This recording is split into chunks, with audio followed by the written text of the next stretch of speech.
मित्रों, आज हम लोग नागार्जुन की काव्य संवेदना के कुछ पक्ष, कुछ रूप और कुछ विशेषताओं की चर्चा करेंगे, उनकी कुछ कविताओं को सामने रखते हुए। पहले तो आप यह समझें कि 3 शब्द हैं: संवेद, संवेदन और संवेदना। ये सब एक दूसरे से बने हैं। संवेद से ही संवेदन बना है, संवेदना भी बना। संवेद का मतलब होता है बोध, ज्ञान, अनुभूति। संवेदन का भी यही मतलब है, और संवेदना में भी इन सब चीज़ों का समावेश है। तो अब नागार्जुन की काव्य संवेदना के बारे में थोड़ा विचार कीजिए। सामान्य रूप से मनुष्य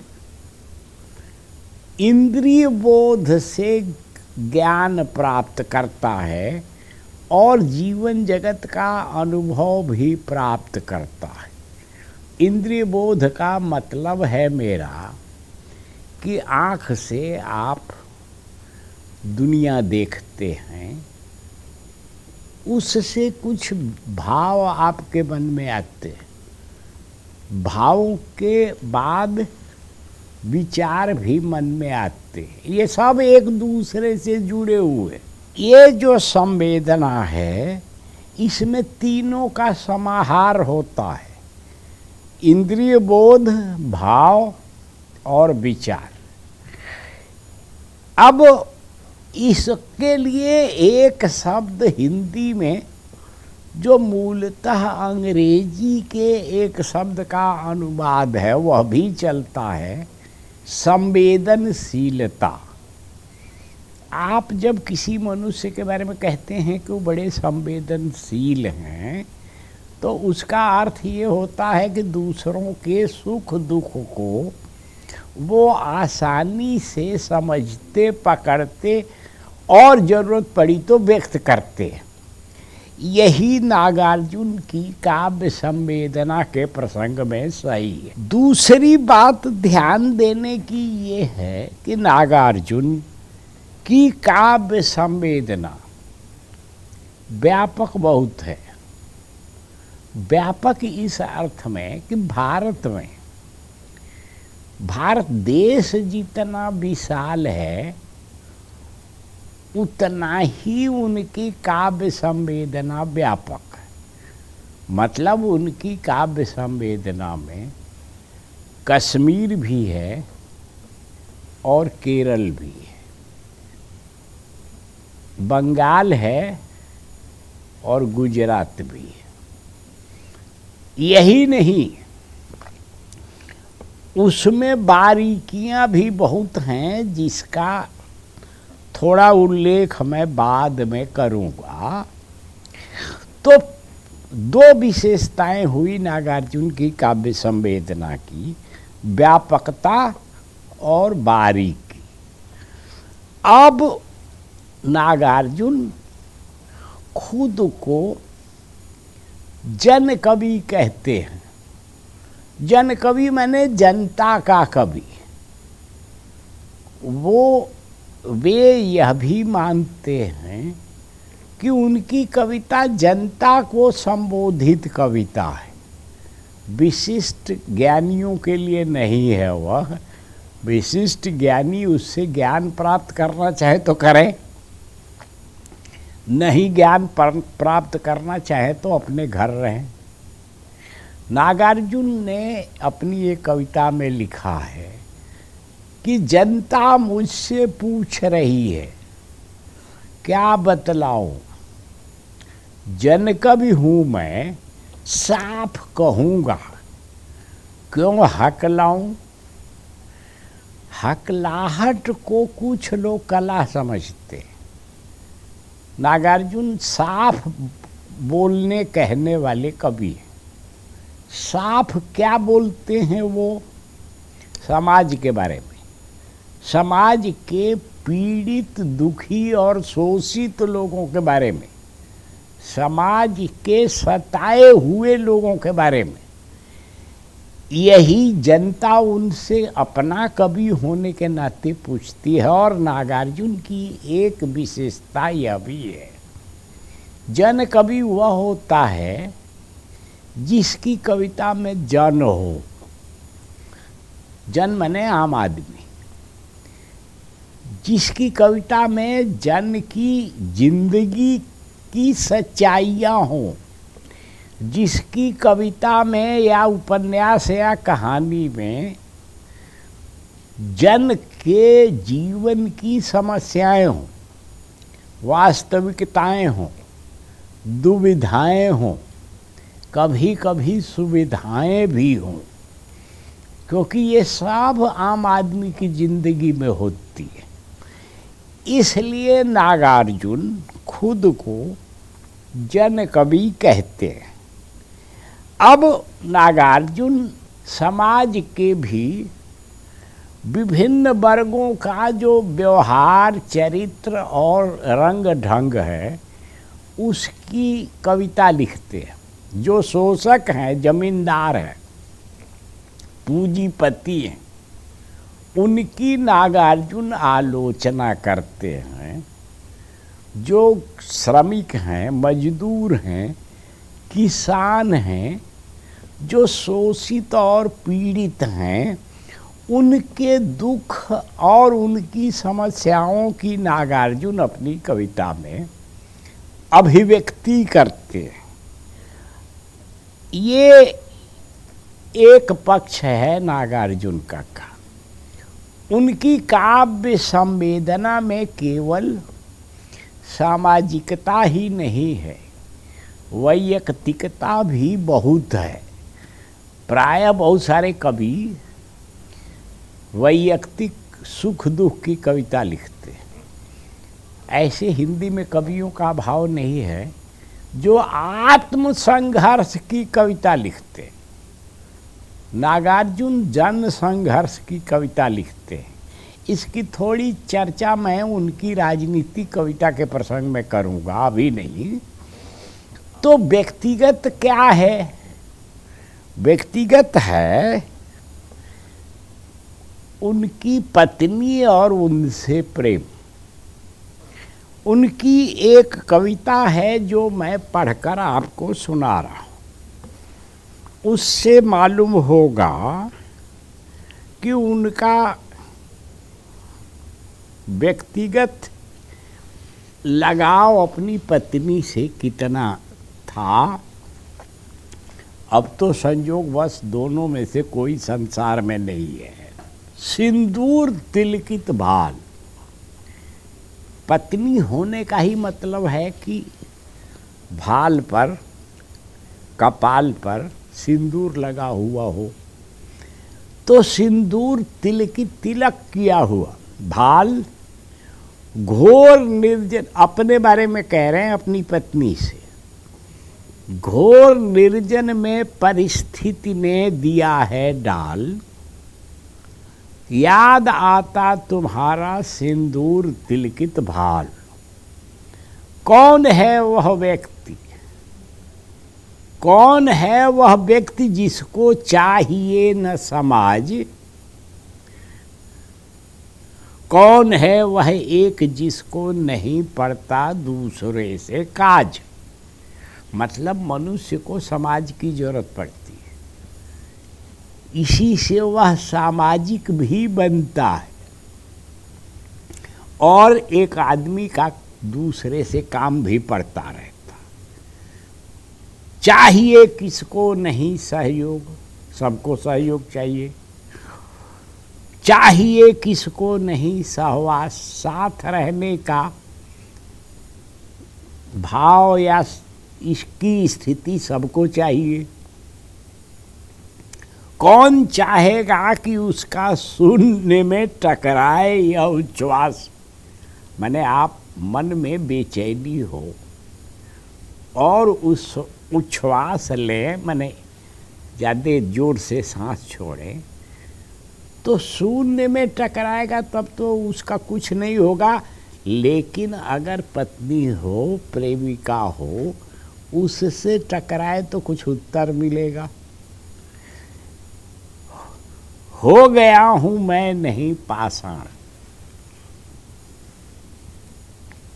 गालिब का एक शेर है, उसमें भी यही आता है कि दुख और पीड़ा से मन में बेचैनी क्यों न हो, क्योंकि मैं कोई पत्थर हूं क्या। उसी तरह से कह रहे हैं कि हो गया हूं मैं नहीं पाषाण, मैं पत्थर नहीं हो गया हूं कि दुख और पीड़ा का बोध ही नहीं हो। जिसको डाल दे कोई कहीं भी करेगा वह कभी कुछ न विरोध। आप पत्थर को एक जगह से उठा के दूसरी जगह डाल दीजिए, वो आपसे ही कहने तो नहीं आएगा कि काहे डाल दिया। करेगा वह कुछ नहीं अनुरोध, वो कुछ कहेगा भी नहीं। वेदना ही नहीं उसके पास, उसके पास कोई दुख तो है नहीं।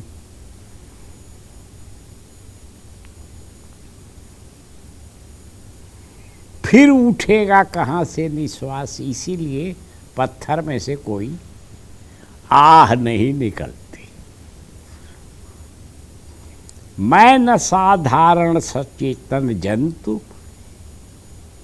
यहाँ हाँ ना किंतु परंतु, यहाँ हर्ष विषाद चिंता क्रोध, यहाँ है सुख दुख का अवबोध, यहाँ है प्रत्यक्ष और अनुमान। ये सब हमारे जीवन में है।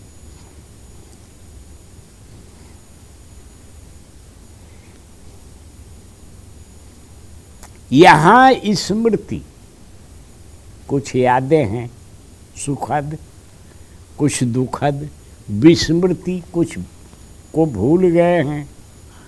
विस्मृति के सभी स्थान, तभी तो तुम याद आती प्राण। पत्नी को कह रहे कि तभी तुम्हारी याद आती है।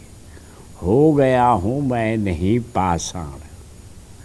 याद आते स्वजन, बेटा बेटी, वो भी याद आते हैं। जिनकी स्नेह से भीगी अमृतमय आँख, स्मृति विहंगम की भी थकने न देती पाँख। याद आता मुझे वह अपना तरौनी गांव। दरभंगा के एक गांव जिसका नाम तरौनी है, वहीं के थे। तो ये कह रहा है कि वह भी याद आता है। ये कविता असल में 1943 की है, जब नागार्जुन भारत छोड़कर श्रीलंका में रह रहे थे, तब कविता लिखी थी। पत्नी भी दूर थी, परिवार दूर था, स्वजन मित्र दूर थे, तब की यह कविता है। आगे देखिए, याद आती लीचियाँ और आम। अब दरभंगा में ये 2-3 चीज़ें होती हैं, दरभंगा में 4, लीची, आम, ताल मखाना और धान। ये 4 वहाँ की प्रसिद्ध चीज़ें। याद आती लीचियाँ वे आम, याद आते मुझे मिथिला के रुचिर भूभाग, याद आते दान, याद आते कमल, कुमुदनी, ताल मखान। जो मतलब मिथिला में होते हैं वो सब उनको दूर रहने के कारण याद आते हैं। याद आते सस्य श्यामल जनपदों के रूप गुण अनुसार ही रखे गए वे नाम।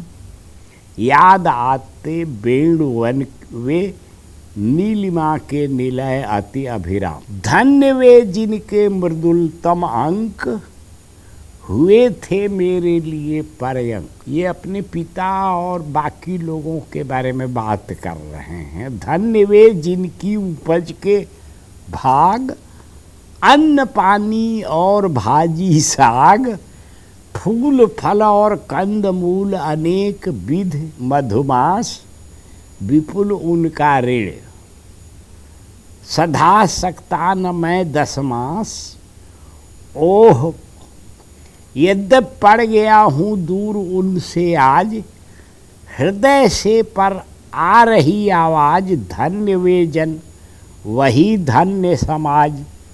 यहाँ भी तो हूँ न मैं असहाय, यहाँ भी व्यक्ति और समुदाय, किंतु जीवन भर फिर भी प्रवासी ही कहेंगे हाय। मरूंगा तो चिता पर 2 फूल देंगे डाल, समय चलता जाएगा निर्बाध अपनी चाल। सुनोगी तुम तो उठेगी हुक, मैं रहूँगा सामने तस्वीर में प्रमुख। सांध नभ में पश्चिमांत समान, लालिमा का जब करुण आख्यान, सुना करता हूँ सुमुख उस काल, याद आता तुम्हारा सिंदूर तिलकित भाल। ये साक्षात अनुभव और उसकी स्मृति, संवेदना के 2 बड़े मत पक्ष हैं जिनकी अभिव्यक्ति नागार्जुन की इस कविता में दिखाई देती है। अब आप उनकी संवेदना के कुछ और पक्ष देखिए। नागार्जुन जो है प्रकृति के कवि भी हैं। प्रकृति के इतने रूपों का अनुभव, उनकी अनुभूति और उनका चित्रण उनके काव्य में है, जितना हिंदी के बहुत कम कवियों के काव्य में है। नागार्जुन का एक नाम यात्री है। यात्री नाम को सार्थक करते थे। वो साल भर एक जगह से दूसरी जगह, दूसरी जगह से तीसरी जगह, तीसरी जगह से चौथी जगह घूमते रहते थे। कभी केरल, कभी बंगाल, कभी कश्मीर, तो कभी नैनीताल, कहीं नागार्जुन मिल जाते थे। ये जो प्रकृति संबंधी उनकी कविताएं हैं, उसमें उनका व्यापक प्रकृति का बोध और उसकी अनुभूति है। आप देखिए, मैं आपके सामने कुछ तथ्य भी रखना चाहता हूँ। नागार्जुन असल में प्रकृति की कविताएं 3-4 तरह की लिखते हैं। पहली तो यह है, जो नागार्जुन जानते हैं कि प्रत्येक देश की संस्कृति का वहाँ की प्रकृति से गहरा रिश्ता होता है। माने, अब जैसे एक उदाहरण आपको दो। हिंदी में एक 12 मासा काव्य होता है। महाकवि जायसी ने नागमती विरह वर्णन में 12 मासा लिखा है। स्वयं विद्यापति ने भी लिखा है।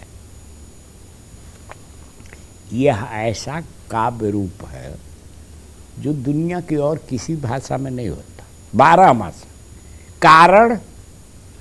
कारण ये है कि दुनिया के और सब देशों को आप याद कीजिए, चाहे वो यूरोप के हों, चाहे अमेरिका के हों, वहाँ ज़्यादा से ज़्यादा 2 या 3 ऋतुएं होती हैं, सर्दी, गर्मी और बरसात। भारत ऐसा देश है जहाँ 6 ऋतुएं होती हैं। 6 ऋतुएं कहीं नहीं होती। जो 6 ऋतुएं होती हैं, उनके 2-2 महीने हुए 12 महीने के। उन 2 महीनों में के भी स्वभाव में फर्क होता है। मैंने आषाढ़ और सावन में फर्क होगा, भादो और कुआर में अंतर होगा, चैत और बैसाख में अंतर होगा। ये जो विविधता है भारतीय प्रकृति की, उसी से जुड़ा हुआ है 12 मासा काव्य। इसीलिए केवल भारत में ही 12 मासा काव्य है।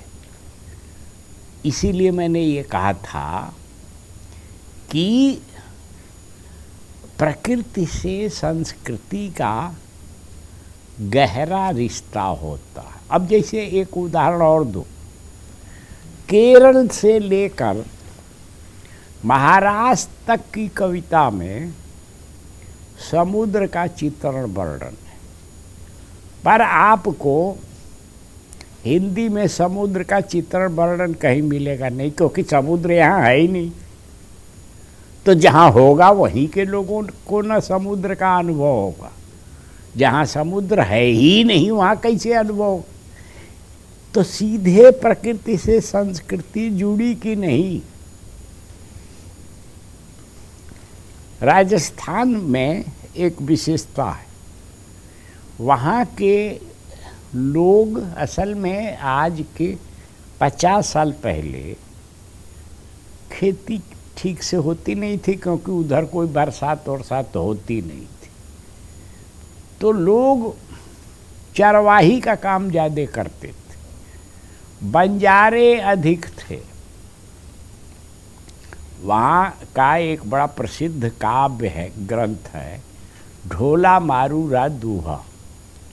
उसमें एक जगह आता है, एक स्त्री कहती है कि हाँ कुम्हरानी कंत बिनु बिरह बेहूड़ी जीव, बंजारारी भाव जीव गई धुकंती मेल। माने मेरे मन में पति के अभाव का, क्योंकि औरतें नहीं जाती थी चरवाही में, पति ही जाते थे, तो चला गया। तो कहा कि मेरा मन बंजारे की तरह हो गया है, कि जैसे बंजारे। आपको एक और बीच में रोक कर बता रहा हूँ।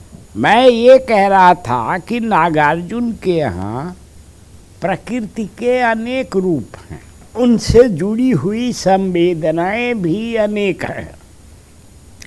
अब एक पहाड़ों की प्रकृति है। नागार्जुन परम पहाड़ प्रेमी जीव थे, बराबर वो हिमालय में आते जाते थे।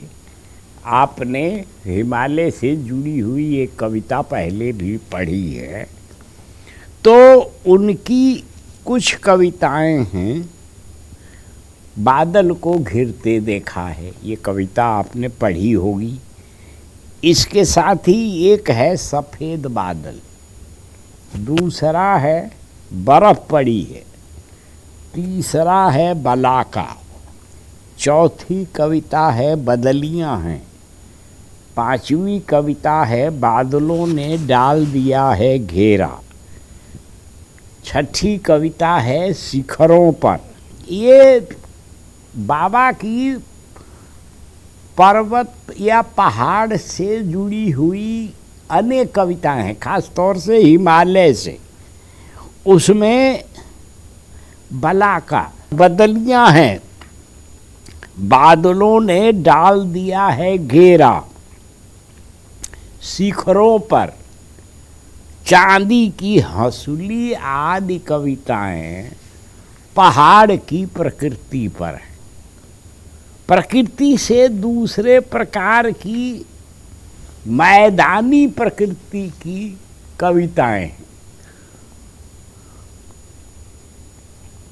ऐसी कविताओं में बसंत की अगवानी, नीम की दो टहनियाँ, शरद पूर्णिमा, अब के इस मौसम में, हजार बाहों वाली शिशिर और सुबह सुबह, ये जो पहाड़ी से अलग जो मैदानी इलाका है वहाँ की प्रकृति है। एक और प्रकृति की कविता का उनका रूप है।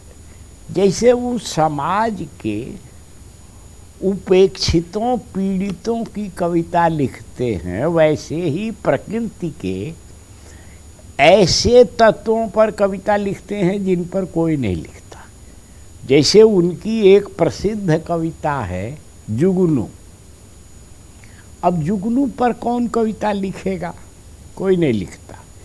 ये उस कविता का कुछ हिस्सा पढ़कर सुना रहा हूँ। कैसे ये नीलम उजास के अक्षत छीट रहे जंगल में, कितना अद्भुत योगदान है इनका भी वर्षा मंगल। ये जो छोटे छोटे जुगनू चमकते बूझते चारों ओर दिखाई देते हैं, विशेष रूप से बरसात के दिनों में, इन पर कविता है। उसी प्रकार एक कविता है उन्होंने कीचड़ पर लिखा है। कीचड़ पर कौन कविता लिखता है जी नागार्जुन को छोड़कर। टांगे गल जाएंगी सरिता की कछार में पंख ही पंख है, धसना तो पड़ेगा ही करदम का तुहिनमय स्पर्श। अब अगर आप दूर रहेंगे तो ये कैसे मालूम होगा कि उनका स्पर्श कितना ठंडा होता है। कंपन की पराकाष्ठा जड़िमा में डूब गया स्पर्श बोध। ये स्पर्श बोध जो होता है, जब इतनी ठंड होगी तो इंद्रियां जवाब दे देंगे। नागार्जुन ने परिवार के बहुत तरह के लोगों पर कविताएं लिखी हैं, पर एक प्रकार परिवार का हिस्सा होता है ऐसा जिस पर उनके अलावा शायद ही किसी ने कविता लिखी हो। वो हैं बच्चे। बाबा ने बच्चों पर अनेक कविताएं लिखी हैं। केवल आपके सामने 2 कविताओं का उदाहरण दूंगा ताकि उनकी बच्चों पर लिखी कविताओं का प्रमाण मिल सके।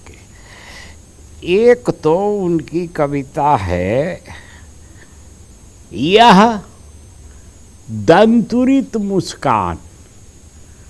बच्चे के जब दांत निकलते हैं शुरू में, और तब जब वो हंसता है तो कितना सुंदर लगता है, इसी पर ये कविता है। मैं कविता पढ़ रहा हूँ। तुम्हारी यह दंतुरित मुस्कान मृतक में भी डाल देगी जान,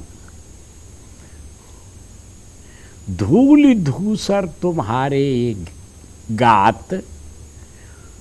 गांव के आदमी हैं, बच्चे गांव में जब खेलते हैं तो जगह जगह शरीर में धूल लग जाती है। धूल धूसर तुम्हारे ये गाँव, छोड़कर तालाब मेरी झोपड़ी में खिल रहे जल जात।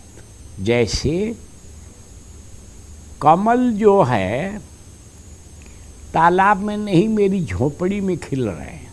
परस पाकर तुम्हारा ही प्राण पिघल कर बन गया होगा पाषाण, छू गया तुमसे कि झरने लगे शेफालिका के फूल। बांस था कि बबूल, तुम मुझे पाए नहीं पहचान, देखते ही रहोगे अनिमेष। बच्चे, कोई अनजान आदमी उनके पास आ जाए तो आँख खोल के देखते रहते हैं। वो क्या कर सकते हैं, वो तो जानते नहीं कि कौन है, बल्कि यह भी नहीं जानते कि जो आया है वो मेरा भाई है कि बाप है, इसलिए आँख खोल के देखते रहते हैं। क्या हुआ यदि हो न सके परिचित पहली बार में परिचित नहीं हुए तो धीरे धीरे हो जाएंगे। यदि तुम्हारी माँ न माध्यम बनी होती आज, मैं न सकता देख, मैं न पाता जान, यह तुम्हारी दंतुरित मुस्कान। धन्य तुम, माँ भी तुम्हारी धन्य, चिर प्रवासी मैं, वही लंका में रहने वाली, चिर प्रवासी मैं, इतर मैं अन्य, इस अतिथि से प्रिय तुम्हारा क्या रहा संपर्क। उंगलियां माँ की कराती हैं मधुपर्क, देखते तुम इधर कनखी मार, और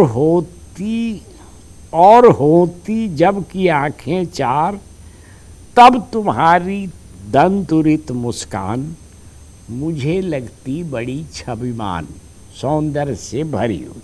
एक कविता तो बच्चे पर बाबा की यह है।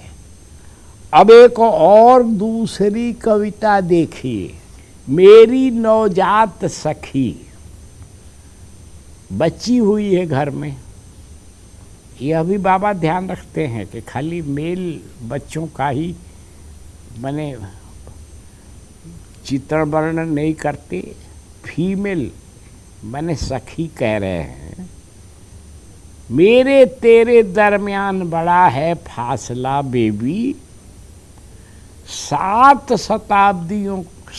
दशाब्दियों का लंबा अंतराल। मैंने खुद हैं 70 के, बच्ची तो मान लो 4 दिन 1 सप्ताह पहले पैदा हुई, मगर तूने स्वीकार कर ली अपने कोमल गाल पर मेरी उंगलियों की छुअन।